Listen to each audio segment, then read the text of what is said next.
네, 안녕하세요. 영혼농원 송준호입니다. 저는 오늘 여러분들께서 굉장히 많이 질문을 주신 이 외국인 근로자 어떻게 채용하는지 이 부분에 대해서 좀 정보를 공유하고 싶은데요. 제가 일단 여러분들께 말씀드리고 싶은 거는 딱 두 가지입니다. 첫 번째는 계절 근로자인데요. 이 계절 근로자는 가장 많이 사용하고 있는 방법입니다. 일단 이 계절 근로자 같은 경우에는 이 시군 농업기술센터나 아니면 시청에 여쭤보시면 될 것 같고요. 그리고 지금이 한참 이 모집하는 시즌인 것 같습니다. 그리고 상반기, 하반기로 모집을 하는데 어떤 시군 같은 경우에는 상반기만 모집하려는 그런 시군도 있습니다. 그리고 이 계절 근로자 같은 경우에는 한국말을 대부분 잘 못하고요.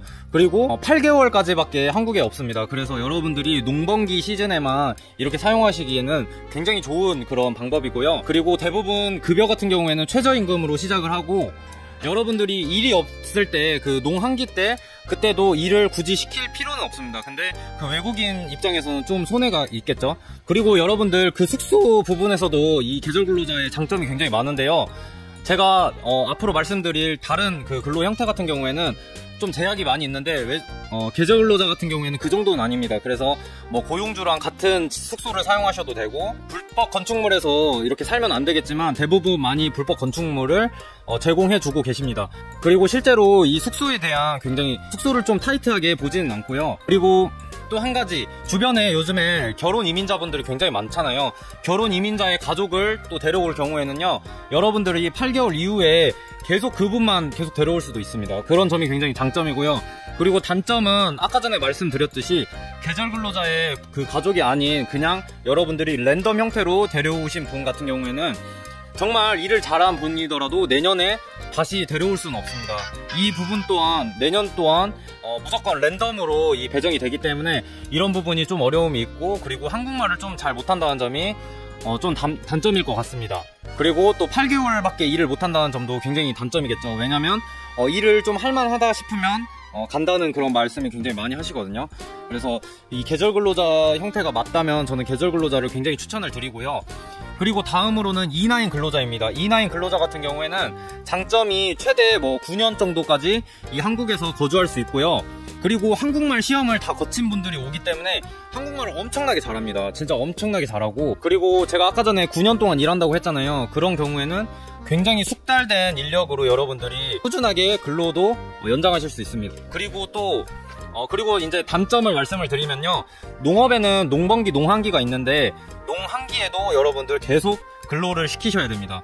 근로 계속 해주셔야 되고요. 그리고 4대 보험 이런 부분까지 다 챙겨주셔야 됩니다. 그리고 아까 전에 계절 근로자는 숙소가 좀 자유롭다고 했잖아요. 이 E9 근로자 같은 경우에는 숙소를 굉장히 타이트하게 봅니다. 실제로 뭐 소방시설이 돼 있는지, 방마다 잠금시설이 돼 있는지, 그리고 뭐 침대 방이랑 그리고 뭐 주방이랑 분리가 되어 있는지, 그리고 건축물 대장이 꼭 필요한데요. 이 건축물 대장이 굉장히 말이 많습니다.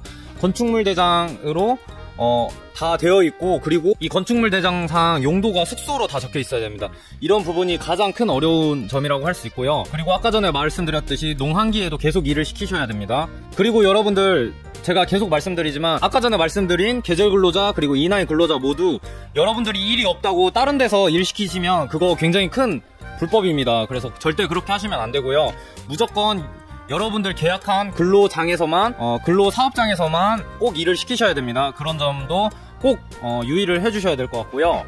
그래서 일이 많다면 무조건 E9 근로자가 좋고, 그리고 뭐 농번기, 농한기 가끔만 사용할 거다 하면 계절 근로자가 무조건 좋겠죠.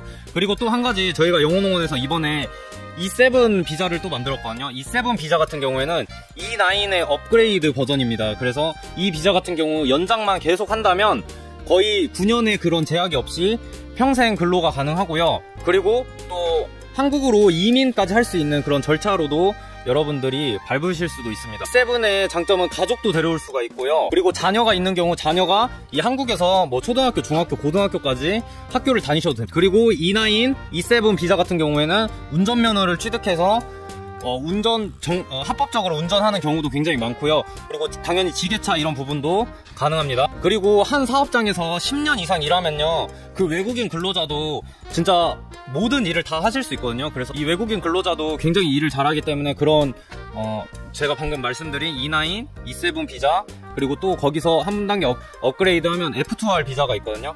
그래서 저희가 또 이번에 F2R 비자도 만들려고 준비하고 있는데 그런 부분까지 굉장히 좋습니다. 그래서 여러분들 비자 부분도 굉장히 공부를 좀 많이 하시면 좋거든요. 그리고 E9 비자 같은 경우에는 산업인력공단, 농협, 그리고 고용노동부의 3개 기관에서 주관을 하는 거기 때문에 고용주분들이 제도적으로 좀 불편함이 있습니다. 좀 어려운 점이 있거든요. 규제가 좀 있어서 그런 것도 하다 보면 그렇게 어렵진 않습니다. 그래서 여러분들 꼭 이런 고용 형태도 있다 이렇게 알아주시면 너무 좋을 것 같습니다. 그래서 실제로 계절 근로자 그리고 E9 근로자 정도만 아셔도 농촌에서 외국인 제도를 아시는 데는 문제가 없다고 저는 말씀드리고 싶습니다.